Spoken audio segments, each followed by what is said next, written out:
Hello दोस्तों, नमस्कार। स्वागत है आप सभी का यूट्यूब चैनल एजुकेशन वे में।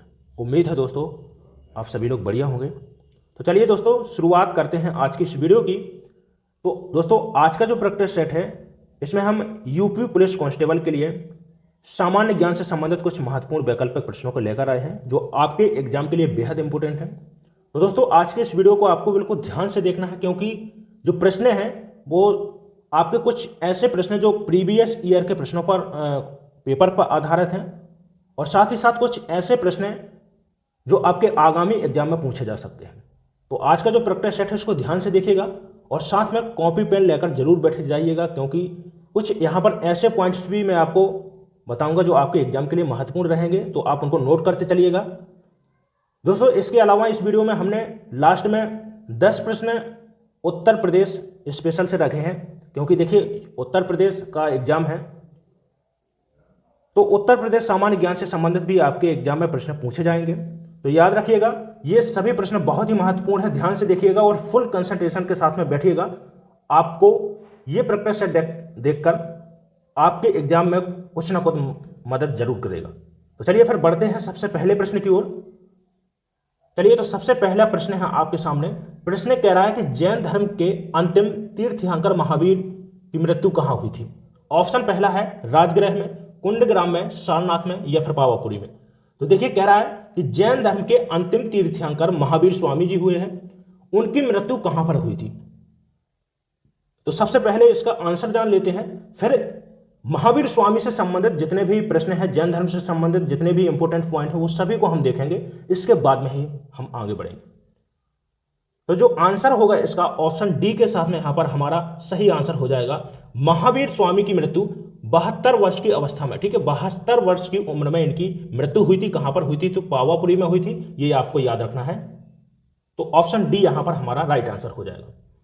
अब बेटा यहां पर बात आती है कि देखिए कह रहा है कि अंतिम तीर्थंकर महावीर स्वामी जी, जो महावीर स्वामी थे वो कौन थे? अंतिम तीर्थंकर थे। यदि बात आती है कि जैन धर्म के कुल कितने तीर्थंकर हुए, तो याद रखना है आपको कुल देखिए 24 तीर्थंकर हुए। और यदि आपसे पूछता है कि 24वें तीर्थंकर कौन थे, तो याद रखना है महावीर स्वामी थे। ये इंपॉर्टेंट प्रश्न है, नोट करते चलिएगा इस सभी पॉइंट को, ठीक है। यदि आपसे पूछता है कि जैन धर्म के प्रथम तीर्थंकर कौन थे, तो याद रखना है आपको, नोट कर लीजिएगा ऋषभदेव। ऋषभदेव हुए।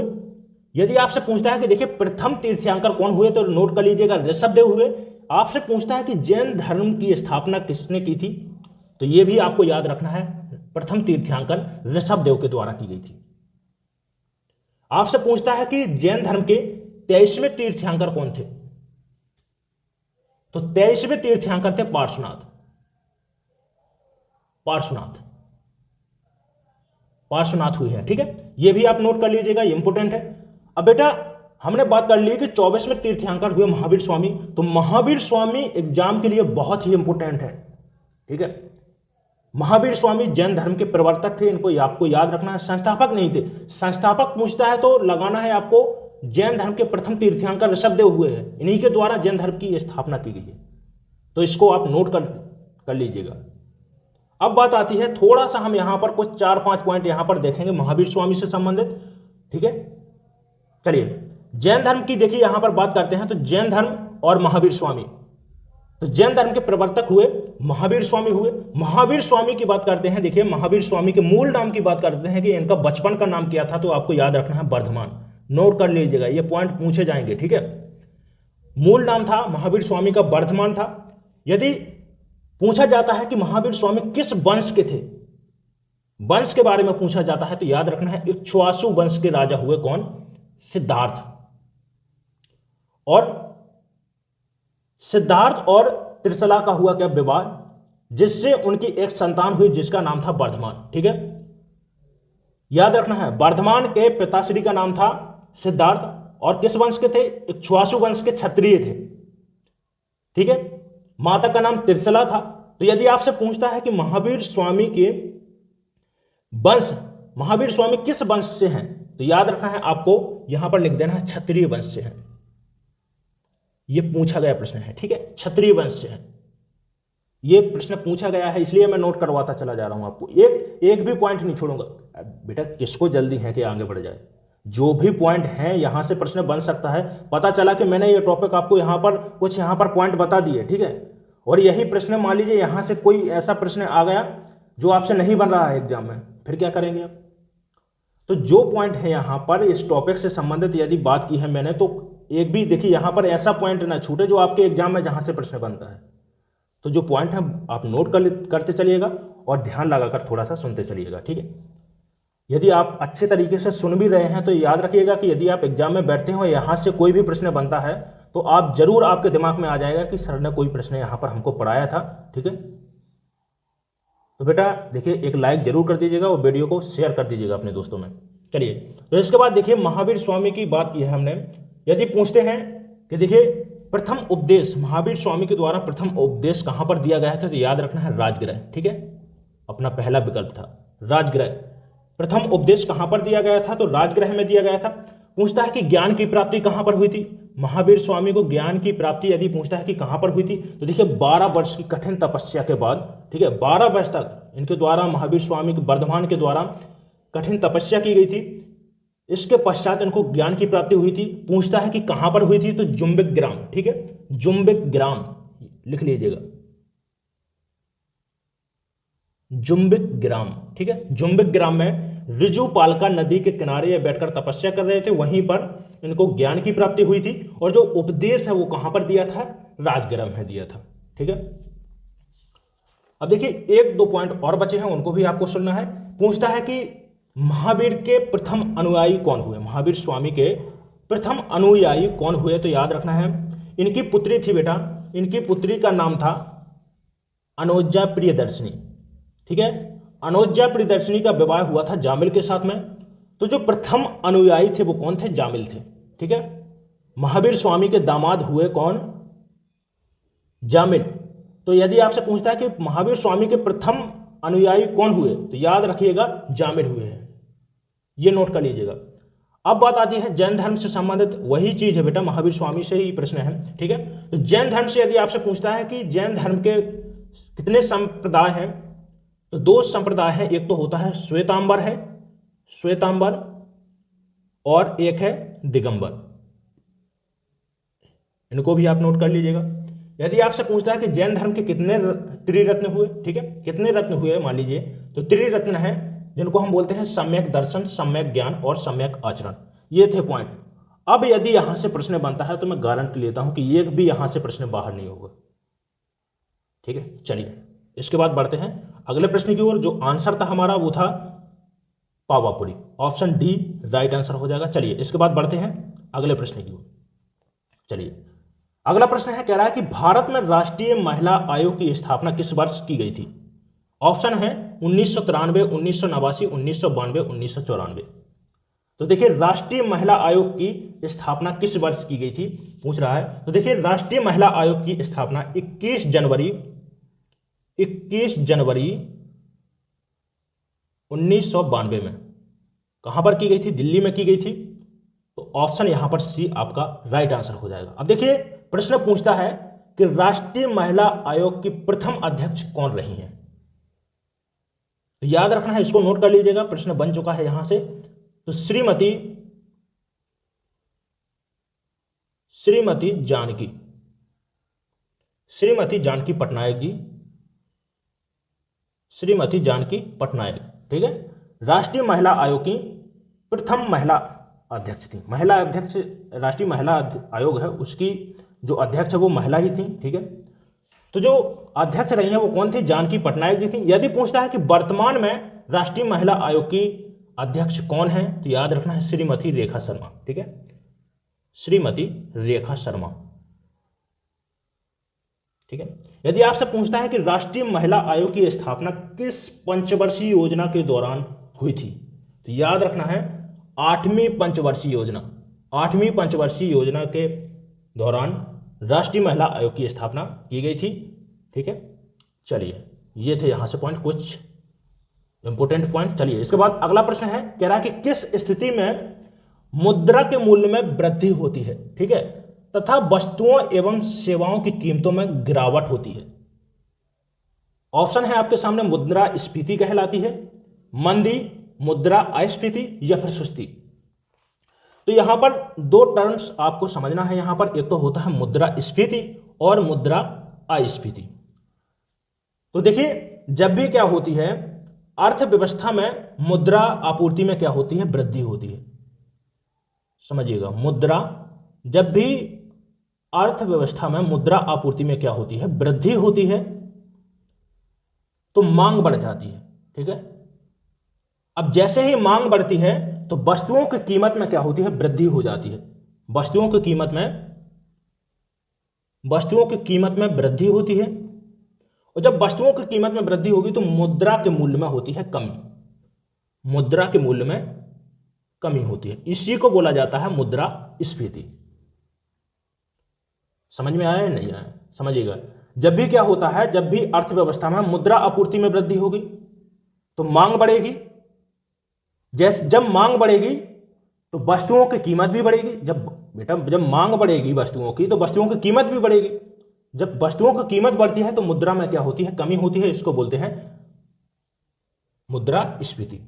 अब इसी के जस्ट विपरीत होता है मुद्रास्फीति। जैसे मुद्रास्फीति में क्या होता है, एक तो मुद्रा के मूल्य में वृद्धि होती है, यहां पर हुई थी मुद्रा के मूल्य में कमी हुई थी, और वस्तुओं और सेवाओं में क्या होती है, गिरावट आती है। पर यहां पर वस्तु की कीमत में क्या हुई थी, वृद्धि होती है। ठीक है, तो जो हमारा सही आंसर होगा ऑप्शन सी यहां पर राइट आंसर हो जाएगा। चलिए इसके बाद अगला प्रश्न। है, इंपोर्टेंट है, इंपोर्टेंट लगा लीजिए। कह रहा है देखिए, नियाग्रा जलप्रपात किस देश में है? ऑप्शन है आपके सामने जापान, ब्रिटेन, दक्षिण अफ्रीका और इनमें से कोई नहीं। तो देखिए नियाग्रा, इसके बाद जो दूसरा समझना है आपको वो है एंजल जलप्रपात, विक्टोरिया जलप्रपात। थोड़ा सा ध्यान रखिएगा, आंसर बताऊंगा। पर देखिए जो इंपोर्टेंट है, जहां यदि यहां से प्रश्न बनता है तो वो बाहर नहीं होगा, ये याद रखिएगा। ठीक है, विक्टोरिया जलप्रपात, इसके बाद बोयोमा जलप्रपात। इन चार को समझना है। ठीक है, जो इंपोर्टेंट है आपके एग्जाम के लिए। ठीक है बेटा, नियाग्रा जलप्रपात की बात करते हैं तो ये है सेंट लॉरेंस नदी पर, अमेरिका और कनाडा की सीमा पर, कनाडा और अमेरिका की सीमा पर है। एंजल जलप्रपात विश्व का सबसे ऊंचा जलप्रपात है, याद रखिएगा। एंजल जलप्रपात विश्व का सबसे ऊंचा जलप्रपात है जो कैरो नदी पर है। ठीक है, कैरो नदी पर कहां पर है, इसको भी आपको याद रखना है, वेनेजुएला में। ठीक है, विक्टोरिया जलप्रपात की बात करते हैं तो ये देखिए जाम्बेजी नदी पर है, जाम्बिया में। जाम्बेजी नदी पर है, कहां पर, जाम्बिया में, दक्षिण अफ्रीका। ठीक है, बायोमा जलप्रपात की बात करते हैं तो यह है आपका जैरे नदी पर।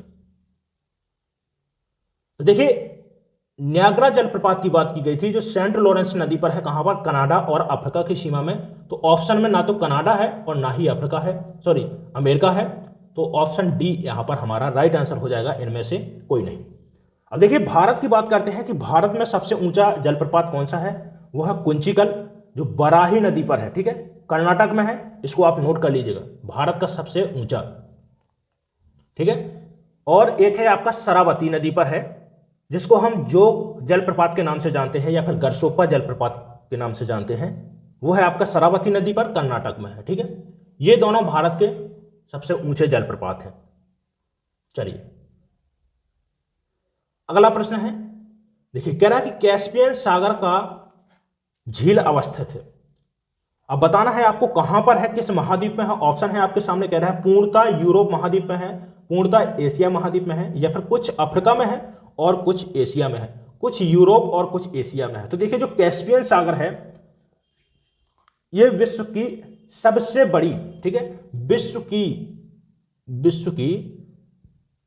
सबसे बड़ी, ठीक है, विश्व की सबसे बड़ी खारे पानी की झील है। इसको आप याद रखिएगा, खारे पानी की सबसे बड़ी झील है। ठीक है, कहां पर है, यूरोप और कुछ एशिया में इसका भाग आता है। तो ऑप्शन यहां पर डी आपका सही आंसर हो जाएगा। यदि आपसे पूछा जाता है कि विश्व की सबसे बड़ी मीठे पानी की झील कौन सी है, तो वो है सुपीरियर झील। सुपीरियर झील है, ठीक है, अमेरिका में है। यदि आपसे पूछा जाता है कि भारत की सबसे बड़ी मीठे पानी की झील कौन सी है, वो है बुलर झील, जम्मू कश्मीर में है। भारत की सबसे बड़ी पूछा जाता है कि खारे पानी की झील कौन सी है, वो है चिल्का झील है, ठीक है, उड़ीसा में है। जो चिल्का झील है वो भारत का प्रथम रामसर स्थल है, इसको आप याद रखिएगा, ठीक है। चलिए इसके बाद अगला प्रश्न है, कह रहा है समुद्र तल पर सामान्य वायुमंडलीय दाब कितना होता है। ऑप्शन है आपके सामने, कह रहा है 1014.23 मिलीबार, ठीक है। दूसरा है 1013.25 मिलीबार, या फिर 1210.10 मिलीबार और 1521 मिलीबार। तो देखिए समुद्र तल पर कह रहा है कि सामान्य वायुमंडलीय दाब कितना होता है, तो ऑप्शन यहां पर बी आपका राइट आंसर हो जाएगा, 1013.25 मिलीबार होता है। जो मिलीबार होती है वो वायुमंडलीय दाब मापने के लिए इकाई होती है, ठीक है, इसको आप याद रखिएगा। यदि आपसे पूछा जाता है कि वायुमंडलीय दाब मापने वाला यंत्र कौन सा होता है, तो इसको आपको याद रखना है बैरोमीटर, ठीक है, बैरोमीटर। बैरोमीटर के द्वारा वायुमंडलीय दाब मापा जाता है, ठीक है। चलिए देखिए एक प्रश्न है, समझिएगा, एक प्रश्न है, पर यहां से देखिए मैंने एक प्रश्न बताया है, पर यहां से 3 प्रश्न बना दिए। एक तो आपका मिलीबार का प्रश्न पूछा जा सकता है कि वायुदाब मापने की इकाई क्या होती है, मिलीबार होती है। किस यंत्र के द्वारा मापा जाता है, तो बैरोमीटर के द्वारा वायुमंडलीय दाब मापा जाता है। और एक प्रश्न आपके सामने है। तो देखिए एक प्रश्न से 3 प्रश्न कैसे करना है, एक प्रश्न से 20 प्रश्न कैसे करना है, ये सिर्फ आप इसी वीडियो में देख सकते हैं, ठीक है, मेरे ही चैनल पर आप ये देख सकते हैं। तो बेटा इस वीडियो को शेयर कर दीजिएगा अपने दोस्तों में, ठीक है, जो भी बच्चे यूपी पुलिस कांस्टेबल के लिए तैयारी कर रहे हैं, शेयर कर दीजिएगा इस वीडियो को। गारंटी के साथ बोल रहा हूं कि आप 38 में 38 सही करके आएंगे प्रश्न। चलिए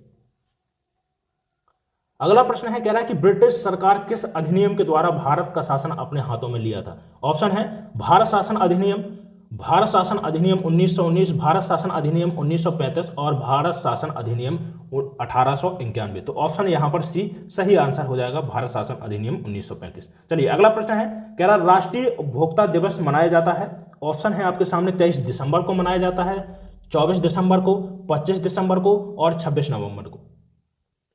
तो देखिए कह रहा है कि राष्ट्रीय उपभोक्ता दिवस कब मनाया जाता है। तो देखिए जो राष्ट्रीय उपभोक्ता दिवस है वो मनाया जाता है 24 दिसंबर को, ठीक है, 24 दिसंबर। अब यहां पर समझिएगा थोड़ा सा, 24 दिसंबर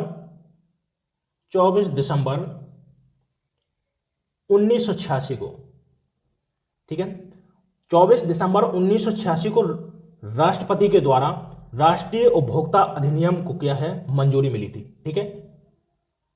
तो इसी दिन से 24 दिसंबर को क्या है फिर आपका राष्ट्रीय उपभोक्ता दिवस मनाया जाने लगा था। तो यहां पर ऑप्शन हमारा 24 दिसंबर सही आंसर हो जाएगा। चलिए अगला प्रश्न कह रहा है प्राचीन भारत की निम्नलिखित पुस्तकों में से किस एक में शुंग राजवंश के संस्थापक के प्रेम की कहानी है, ठीक है। ऑप्शन पहला कह रहा है कि स्वप्नवास दत्ता। तो स्वप्नवास दत्ता की बात करते हैं तो देखिए भास के द्वारा 13 नाटक लिखे गए, ठीक है, 13 में से एक नाटक था उनका स्वप्नवास दत्ता, ठीक है। मालविकाग्निमित्रम, मालविकाग्निमित्रम में बेटा अग्निमित्र, ठीक है, अग्निमित्र और मालविका, अग्निमित्र और मालविका की प्रेम कहानी का वर्णन किया गया है। और जो मालविकाग्निमित्रम है ये नाटक है, किसके द्वारा लिखा, कालिदास के द्वारा, ठीक है। जो अग्निमित्र थे वो शुंग राजवंश के, ठीक है, शुंग वंश से संबंधित थे। तो अग्निमित्र और मालविका के नाटक का उल्लेख किसमें किया गया है, मालविकाग्निमित्रम में किया गया है। तो यही आपका ऑप्शन यहां पर बी राइट आंसर हो जाएगा, ठीक है। मेघदूत की बात करते हैं तो यह भी कालिदास के द्वारा लिखा गया काव्य है, कालिदास की रचना है ये, ठीक है। रत्नावली हर्ष के द्वारा लिखी गई है, ठीक है, रत्नावली हर्ष के द्वारा लिखी गई, हर्षवर्धन के द्वारा, ठीक है। जो वर्धन वंश का एक राजा था वो कौन था, हर्षवर्धन था, जिसके काल में यदि आपने प्रश्न देखे हो इससे मैंने लिए हैं। हर्षवर्धन के काल में देखिए चीनी यात्री ह्वेंगसांग भारत में आया था, ये बताया है मैंने प्रश्न, जिसकी देखिए एक पुस्तक भी थी सीयू की नाम से। तो रत्नावली हर्षवर्धन के द्वारा लिखी गई है, जिसमें राजा उदयन और रत्नावली के बारे में एक ये नाटक है, ठीक है। चलिए तो जो सही आंसर होगा ऑप्शन बी हो जाएगा, मालविकाग्निमित्रम। चलिए इसके बाद अगला प्रश्न है, देखिए कह रहा है कि निम्नलिखित में से क्या सुमेलित नहीं है। ऑप्शन पहला है यहाँ पर कह रहा है अनुच्छेद 19 से 22 तक स्वतंत्रता के अधिकार के बारे में बताया गया है। ठीक है, अनुच्छेद 14 से 18 समानता का अधिकार, अनुच्छेद 18 अस्पृश्यता से संबंधित है, अनुच्छेद 32 संवैधानिक उपचारों का अधिकार। तो देखिए अनुच्छेदों जो मौलिक अधिकार हैं वो 12 से 35 तक बताए गए हैं, और जो देखिए अनुच्छेद 19 से 22 तक किसका उल्लेख किया गया है, स्वतंत्रता का अधिकार के बारे में। ठीक है, अनुच्छेद 14 से 18 आपका समानता का अधिकार के बारे में वर्णन किया गया है। अनुच्छेद जो 18 है वो संबंधित है उपाधियों के अंत से। ठीक है, उपाधियों का अंत, उपाधियों का अंत। ठीक है, तो यही आपका सही आंसर हो जाएगा। देखिए अनुच्छेद 17 संबंधित है। ठीक है, अनुच्छेद आर्टिकल, ठीक है 17 किससे संबंधित है, अस्पष्टता के अंत से। अनुच्छेद 32 में संवैधानिक उपचारों का वर्णन किया गया है। तो ये था आपका ऑप्शन सी यहां पर राइट आंसर हो जाएगा। चलिए इसके बाद बढ़ते हैं अगले प्रश्न की ओर। कह रहा है कि रिगा निम्न में से किस देश की राजधानी है। ऑप्शन पहला कह रहा है ऑस्ट्रेलिया, कनाडा, लातविया और मैसिडोनिया।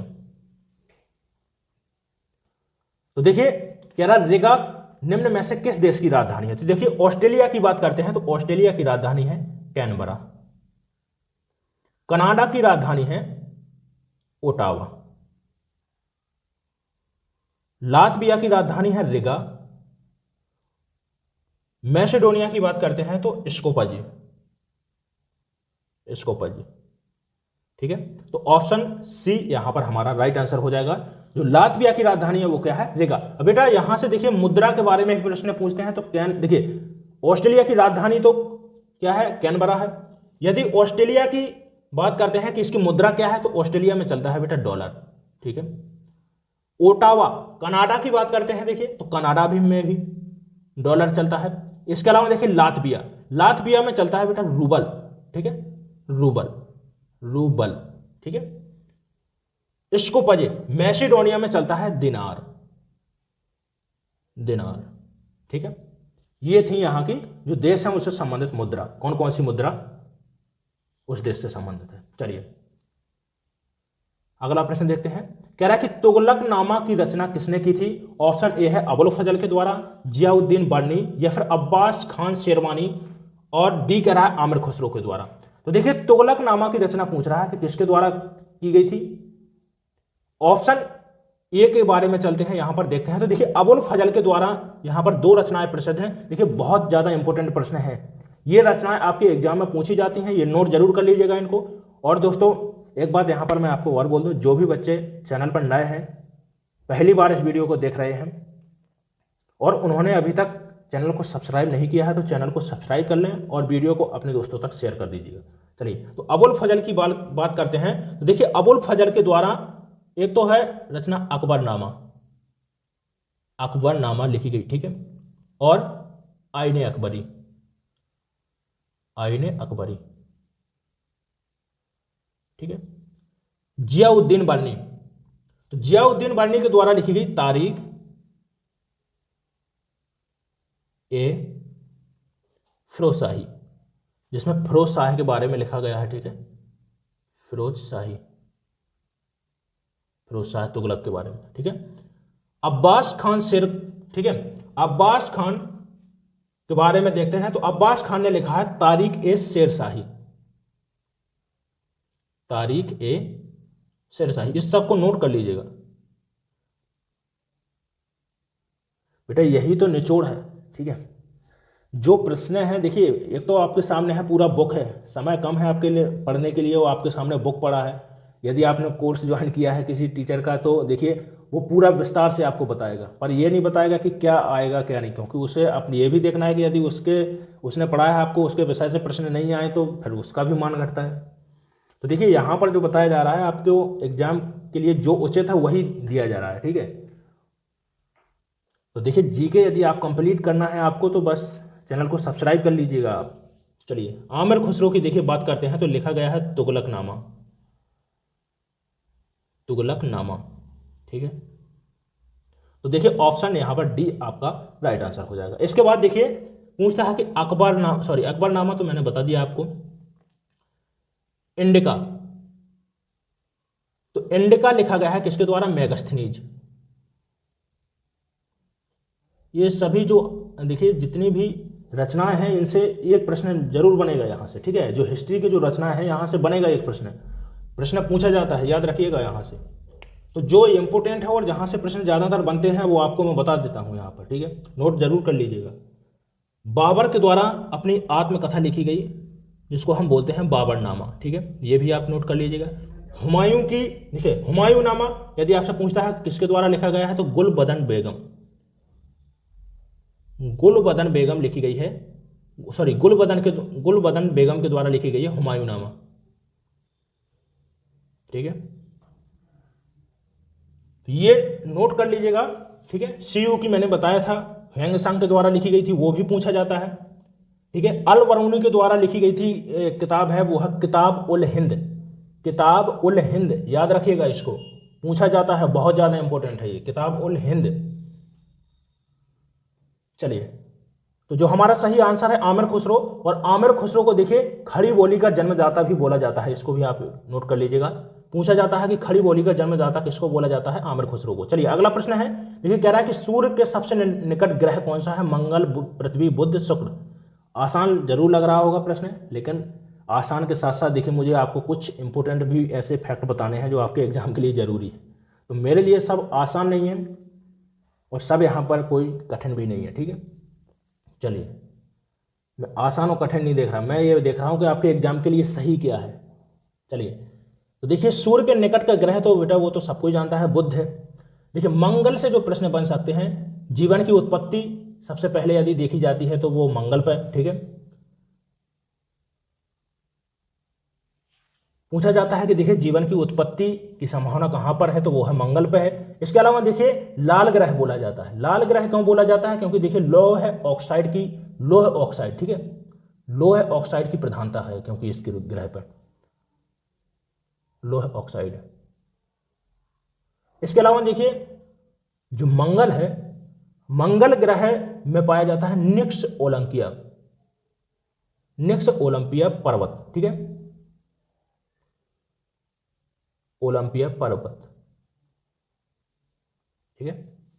ये कुछ यहां से मंगल से संबंधित यहां पर इंपॉर्टेंट पॉइंट थे। और देखिए हाँ, सबसे ज्यादा इंपॉर्टेंट यहां से मंगल से संबंधित, देखिए मंगल से संबंधित है जो इंपॉर्टेंट है, पूछा देखिए मंगल के हैं कितने? 2 ग्रह हैं, और जो 2 ग्रह हैं वो कौन कौन से हैं? एक तो है आपका फोगोस और दूसरा है डीमोस। जो डीमोस है वो सबसे, ठीक है, सबसे छोटा उपग्रह है, याद रखिएगा। मंगल के 2 उपग्रह हैं, एक तो फोगोस है, डीमोस है। डीमोस है जो सबसे छोटा उपग्रह है। यदि सबसे बड़े उपग्रह की बात करते हैं तो वो है गैनीमेड। जो बृहस्पति है सबसे बड़ा उपग्रह, उसी का ये उपग्रह है गैनीमेड, जो सबसे बड़ा उपग्रह है, याद रखिएगा, ठीक है। बुध की बात करते हैं, देखिए तो सूर्य के चक्कर सबसे पहले मतलब सबसे कम समय में यही लगाता है। शुक्र से जो प्रश्न बनते हैं, पूछा जाता है पृथ्वी की जुड़वा बहन कौन है? वो है शुक्र है, ठीक है। भोर का तारा, सायं का तारा किसको बोला जाता है? शुक्र को बोला जाता है। सबसे चमकीला ग्रह भी बोला जाता है, ठीक है, सबसे चमकीला ग्रह, ठीक है। इसके अलावा शुक्र देखिए 90% तक कार्बन डाइऑक्साइड है इस ग्रह पे, ये याद रखिएगा। चलिए अगला प्रश्न है, कह रहा है कि सत्यार्थ प्रकाश किसने लिखी? ऑप्शन है आपके सामने दयानंद सरस्वती, राजा राम मोहन राय, स्वामी विवेकानंद और रामकृष्ण परमहंस। तो देखिए दयानंद सरस्वती के द्वारा लिखी गई पुस्तक का नाम है सत्यार्थ प्रकाश,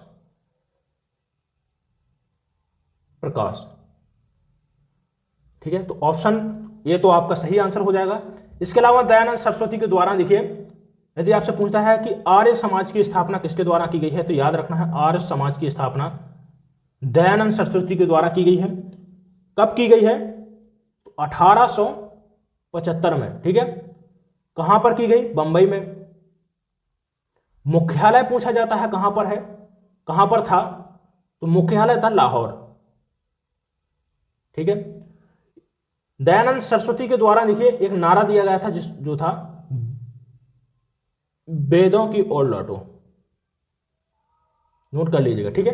और जो आर्य समाज है इसके द्वारा नारा दिया गया था भारत भारतीयों के लिए। ठीक है, यदि आपसे पूछता है कि स्वराज शब्द की चर्चा सबसे पहले किसने की है, तो याद रखना है स्वराज शब्द सबसे पहले किसके द्वारा बोला गया था?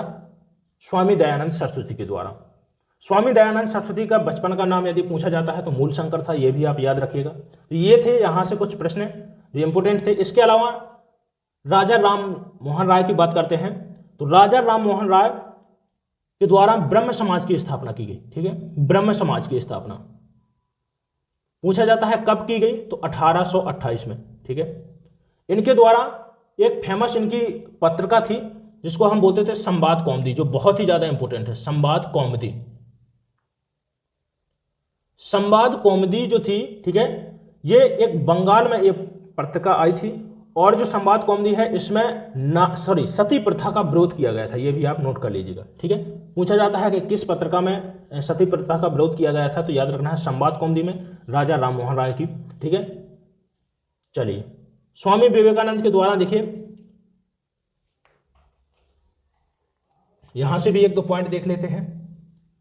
विवेकानंद के द्वारा क्या है, देखिए रामकृष्ण मिशन की स्थापना की गई, इसको आपको याद रखना है। पूछा जाता है किसके द्वारा, तो स्वामी विवेकानंद के द्वारा। ठीक है, 1857 में की गई, ये भी आप नोट कर लीजिएगा। 1857 में पूछा जाता है कहां पर, कलकत्ता में। ठीक है, चलिए थोड़ा सा स्पेस कम रहता है इसलिए प्रॉब्लम जाता है। चलिए अगला प्रश्न है, देखिए कह रहा है हीराकुंड बांध किस नदी पर निर्मित है? महानदी पर, कृष्णा नदी पर, नर्मदा नदी पर, बेतवा नदी पर। तो देखिए बेतवा नदी, बेतवा नदी पर बांध कौन सा है? माता टीला बांध, माता टीला बांध इंपोर्टेंट है ये। ठीक है, उत्तर प्रदेश से संबंधित है तो याद रखिएगा। जो बेतवा नदी है, ठीक है, यमुना की एक सहायक नदी है, इसको याद रखिएगा। इस पर है माता टीला बांध, कहां पर है? उत्तर प्रदेश। ठीक है, इसके अलावा देखिए सुकमा डुगमा, सुकमा डुगमा बांध भी किस पर है? बेतवा नदी पर है। नर्मदा की बात करते हैं तो देखिए ओंकारेश्वर परियोजना,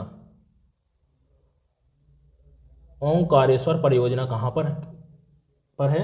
नर्मदा नदी पर, मध्य प्रदेश में। इसके अलावा सरदार सरोवर परियोजना, ठीक है, सरदार सरोवर बांध भी कहां पर है?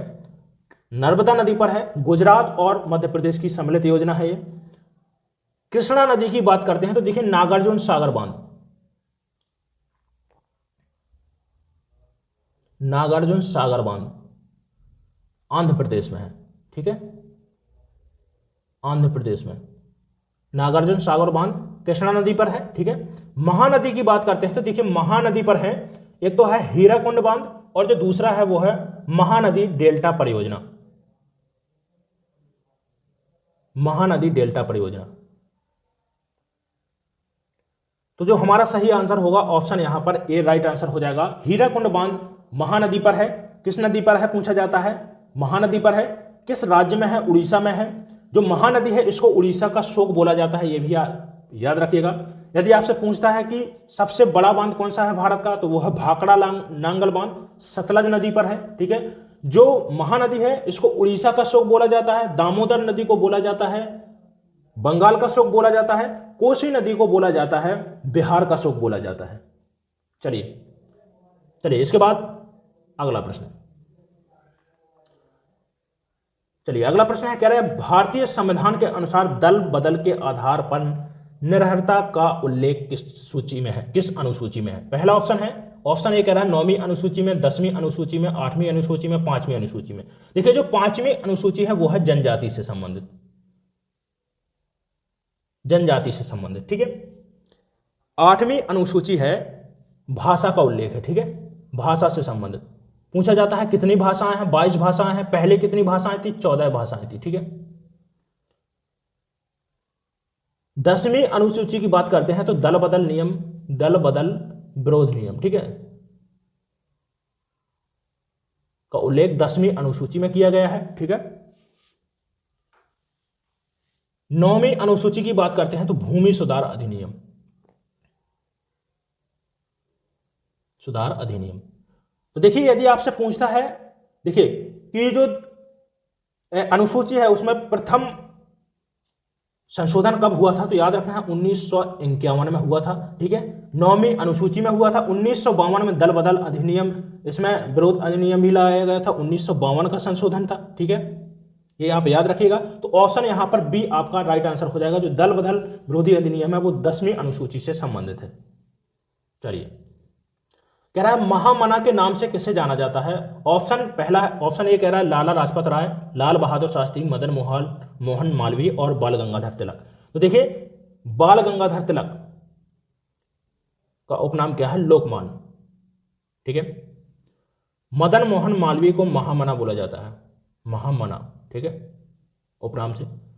लाला लाजपत राय, ठीक है, केसरी, बंगाल केसरी। ठीक है, तो जो सही आंसर होगा ऑप्शन यहां पर हमारा सी राइट आंसर हो जाएगा। चलिए, इसके बाद बढ़ते हैं अगले प्रश्न की ओर। सॉरी, बंगाल केसरी नहीं, गलत हो गया, पंजाब केसरी। ठीक है, पंजाब केसरी।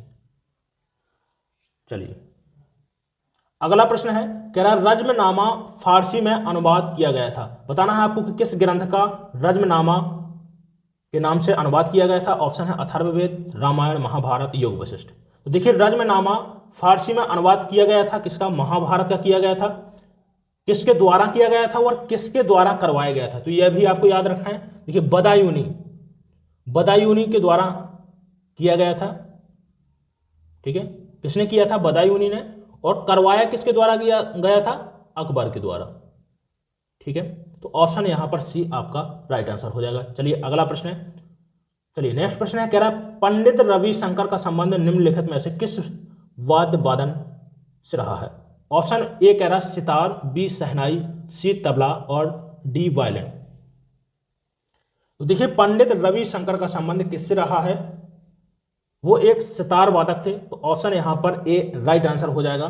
ठीक है, अब देखिए, जो पंडित रविशंकर हैं इनको 1999 में भारत का सर्वोच्च नागरिक सम्मान, जिसको हम भारत रत्न बोलते हैं, दिया गया था। तो याद रखिएगा, 1999 में। चलिए, अगला प्रश्न है।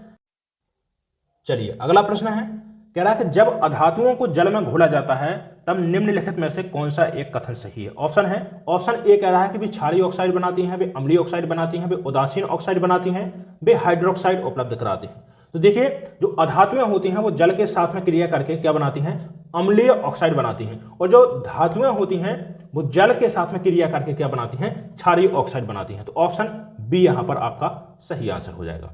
चलिए, अब दोस्तों देखिए, मैंने जैसा कि आपको बताया था कि लास्ट में कुछ देखिए हमने उत्तर प्रदेश सामान्य ज्ञान से संबंधित भी प्रश्न रखे हैं यहाँ पर, जो आपके एग्जाम के लिए बहुत ही ज़्यादा इंपॉर्टेंट है। चलिए, तो देखिए, जो उत्तर प्रदेश से संबंधित है एग्जाम, तो उत्तर प्रदेश स्पेशल से प्रश्न जरूर पूछे जाएंगे।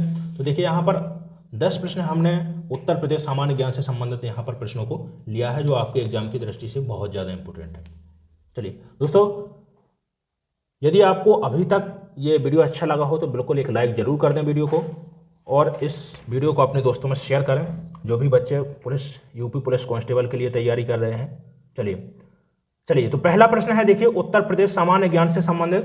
देखिए, कह रहा है कि उत्तर प्रदेश की एकमात्र नदी कौन सी है जो हिमालय से नहीं निकलती है। ऑप्शन ए है, कह रहा है गंगा, रामगंगा, गोमती और घाघरा। तो देखिए, जो गंगा नदी है इसका उद्भव होता है कहां से, गंगोत्री ग्लेशियर, गंगोत्री से निकलती है और जाकर बंगाल की खाड़ी में गिरती है। ठीक है, कहां पर, बंगाल की खाड़ी में।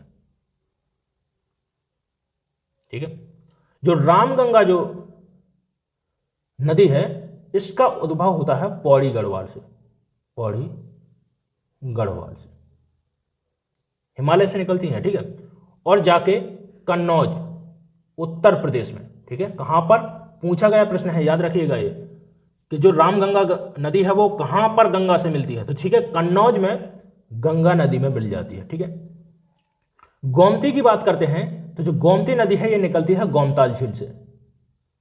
गोमताल झील कहां पर है, पीलीभीत। गोमताल झील पीलीभीत से निकलती है और गाजीपुर में गंगा में आकर मिल जाती है। घाघरा जो नदी है वो निकलती है तिब्बत से। तिब्बत से निकलती है और गंगा में मिल जाती है। ठीक है, तो देखिए जो आपकी गोमती नदी है ये एक अंतः स्थलीय नदी है। ठीक है, जो हिमालय से नहीं निकलती है। ठीक है, तो ऑप्शन सी यहां पर आपका राइट आंसर हो जाएगा। जो गोमती नदी है इसके किनारे बसे हुए शहर कौन कौन से हैं? एक तो आपका जौनपुर हो गया, लखनऊ हो गया। ठीक है, ये आपके, यदि आपसे पूछता है कि किस नदी के किनारे बसे हैं शहर, तो याद रखना है आपको गोमती नदी के किनारे बसे हैं। जो बेटा गंगा नदी है ये कुल 1450 किलोमीटर एरिया तय करती है उत्तर प्रदेश में। यदि आपसे पूछता है कि गंगा नदी उत्तर प्रदेश में कहां से प्रवेश करती है, तो याद रखना है बिजनौर से। ठीक है, बिजनौर से प्रवेश करती है, उत्तर प्रदेश के बिजनौर जिला से प्रवेश करती है। यदि आपसे पूछता है कि यमुना नदी उत्तर प्रदेश में कहां से प्रवेश करती है, तो सहारनपुर। ठीक है, जो सहारनपुर जिला है उत्तर प्रदेश का, वहां से यमुना नदी उत्तर प्रदेश में प्रवेश करती है। यह भी प्रश्न पूछा जा चुका है, ठीक है, एग्जाम में। ठीक है, चलिए, तो जो सही आंसर है हमारा ऑप्शन यहां पर सी राइट आंसर हो जाएगा। चलिए इसके बाद बढ़ते हैं अगले प्रश्न की ओर। चलिए, कह रहा है देखिए जौनपुर शहर की स्थापना किसके द्वारा की गई थी? ऑप्शन ए है, कह रहा है मोहम्मद तुगलक के द्वारा, इब्राहिम शाह सरकी के द्वारा, या फिर सिकंदर लोदी, फिरोज शाह तुगलक के द्वारा। तो देखिए सही आंसर बताना है आपको कि सही आंसर क्या होगा इसका। जौनपुर शहर की स्थापना किसके द्वारा की गई थी? तो देखिए ऑप्शन डी यहां पर राइट आंसर हो जाएगा, फिरोज शाह तुगलक के द्वारा। देखिए एक लंबी लिस्ट है इनके बारे में। ठीक है,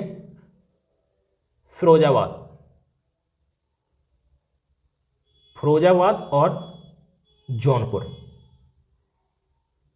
ये दो शहर हैं जो किसके द्वारा? फिरोज शाह तुगलक के द्वारा उत्तर प्रदेश में स्थापित किए गए। ठीक है, उत्तर प्रदेश में। इसके अलावा फिरोजपुर, याद रखिएगा, कंफ्यूज मत होइएगा, फिरोजाबाद उत्तर प्रदेश में। ठीक है, फिरोजपुर पंजाब। ठीक है, फिरोज शाह तुगलक के द्वारा स्थापित किया गया शहर है। इसके अलावा देखिए फतेहाबाद हरियाणा में। ठीक है, और एक है हिसार, ये भी आपका हरियाणा में है।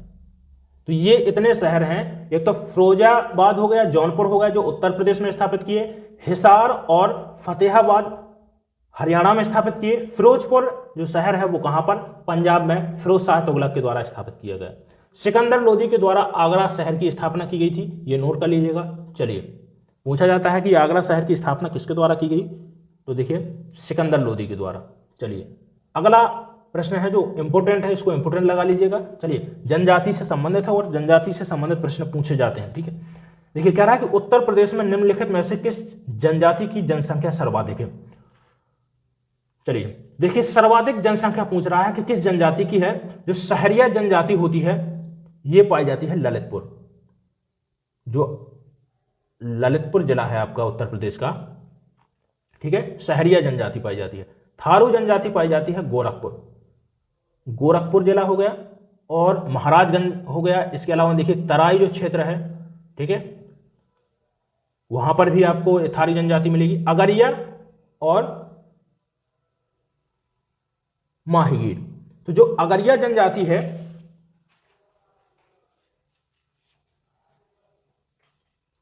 और माहीगीर जनजाति, दोनों जनजाति देखिए इंपोर्टेंट है, इनको इंपोर्टेंट लगा लीजिएगा, ये प्रश्न बन चुके हैं आपके एग्जाम में। ठीक है, चलिए देखिए जो माहीगीर जनजाति है ये पाई जाती है बिजनौर। अगरिया जनजाति है और पहाड़िया, ये दोनों जनजाति हैं कहां पर? सोनभद्र। ठीक है, तो हमसे जो प्रश्न पूछा था कि किस जनजाति की जनसंख्या सर्वाधिक है, वो है आपकी थारू जनजाति है। जो थारू जनजाति है उसकी जनसंख्या सर्वाधिक है। यदि आपसे पूछता है कि किस जनजाति समुदाय की संख्या ज्यादा है, तो वो है गोंड। गोंड क्या है? एक जनजाति समुदाय है जिसकी जनसंख्या ज्यादा है। ठीक है, थारू जनजाति है वो दीपावली को शोक पर्व के रूप में मनाती है, ये भी आप नोट कर लीजिएगा। ठीक है, चलिए अगला प्रश्न देखिए, कह रहा है कि उत्तर प्रदेश राज्य के किस मैदानी जनपद में सर्वाधिक कम वर्षा होती है? ऑप्शन है आपके सामने इलाहाबाद, देवरिया, मथुरा, बलिया। तो देखिए ऑप्शन सी। अब देखिए बात है सबसे कम वर्षा की, तो सबसे कम वर्षा होती है मथुरा में। पूछा जाता है कि सबसे ज्यादा वर्षा कहां पर होती है, तो वो है गोरखपुर जिला। ठीक है, गोरखपुर। उत्तर प्रदेश में ऐसा जिला है जहां पर सबसे ज्यादा वर्षा होती है, इलाहाबाद। यदि आपसे पूछता है कि उत्तर प्रदेश का जिला बताइए जहां पर सबसे ज्यादा जनसंख्या है, ठीक है, जनसंख्या की दृष्टि से सबसे बड़ा जिला है इलाहाबाद, ठीक है, जनसंख्या सर्वाधिक। यदि पूछता है कि सबसे कम जनसंख्या किस जिला में निवास करती है, तो वो है महोबा, ठीक है। उत्तर प्रदेश का ऐसा जिला बताइए जहां पर सबसे कम जनसंख्या है, वो है महोबा। चलिए अगला प्रश्न है, देखिए कह रहा है कि प्रदेश में नवाबगंज पक्षी विहार कहां स्थित है। चलिए तो देखिए गाजियाबाद, ओखला पक्षी विहार, ओखला पक्षी विहार। गोंडा, गोंडा में है पार्वती अर्गा वन्य जीव विहार। इसके अलावा रायबरेली, समसपुर, समसपुर पक्षी विहार, ठीक है। उन्नाव में है नवाबगंज, जो प्रदेश का सबसे बड़ा पक्षी विहार है, याद रखिएगा। तो ऑप्शन यहां पर डी आपका राइट आंसर हो जाएगा। कहां पर है, उन्नाव में है। और जो नवाबगंज पक्षी विहार है, इसका नाम है, इसका दूसरा नाम है, यह भी आप याद रखिएगा, शहीद चंद्रशेखर आजाद पक्षी विहार के नाम से हम इसको जानते हैं।